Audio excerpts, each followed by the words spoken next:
Addunyaa akka tokkotti hin teettu seenaa tana caqasi. Namticha Waa'il ibn Hujr ka jedhamu jira. Mootota Yaman irraa yookaan gosa mootota irraa ta'uu danda'a namtichi kun. Almuhim namtichi kun Yamanii ka'ee gara Madiinaatti dhufe. Rasuula Rabbiitti wal argee cumaan illee sallame. San booda Rasuulli lafa wahii kennaniif.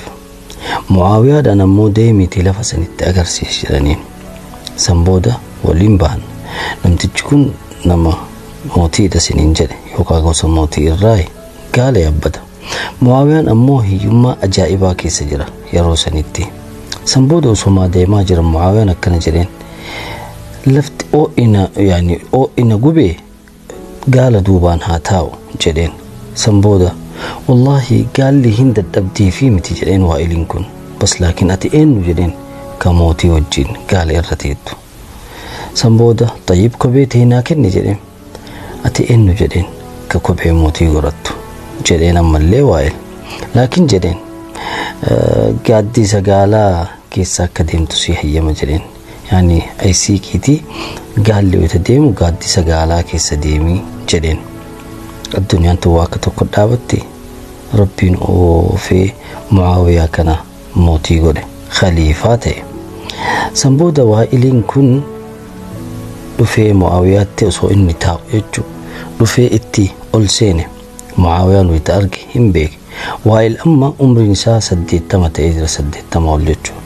San booda Mu'aawiyaan bakka teessoo isaarraa ka'ee fuudhee bakka ofii teessiseen. San booda Waa'il waan wayita san godhe yaadate akkana jedheen, wallaahi osoo wanni kun hin ta'aa beeke jedheen, silaa jedheen gaaluma irra jiru san irratti silaa akkana si ammadhee siin deemaa jedheen jedhama. Addunyaan akka tokkotti hin teettu. Ka har'a hiyyeessa agartu boriin durooma ka durummaa qabu ammoo hiyyeessa ta'uu danda'a. Ka har'a mootii ta'ee nama waan fedhe godhu kunillee bor nama aadii ta'uu danda'a. Ka akka kiyyaaf keetii jechuudha. Ka har'aati taraa gootee ilaaltu, ka har'aati yaraa gootee ilaaltu bor ammoo bakka guddaa sadarkaa guddaatti arguu dandeetta. Kanaafuu addunyaan akka tokkotti hin teettu. Yoo Rabbiin bakka wahii si kaa'ee bakka Rabbiin si kaa'e san namatti tola oole gaarii dalagi. Gabaabinatti haga addunyaa tan irra jirtu gaarii dalagi, gaarii godhi, gaarii wajjin jiraadhu sin jechuu barbaada. Akkasinitti tola abdii qaba, akka warra barattan abdii qaba. Viidiyoo biraatiin haga walitti deebinutti nagaan naa tura.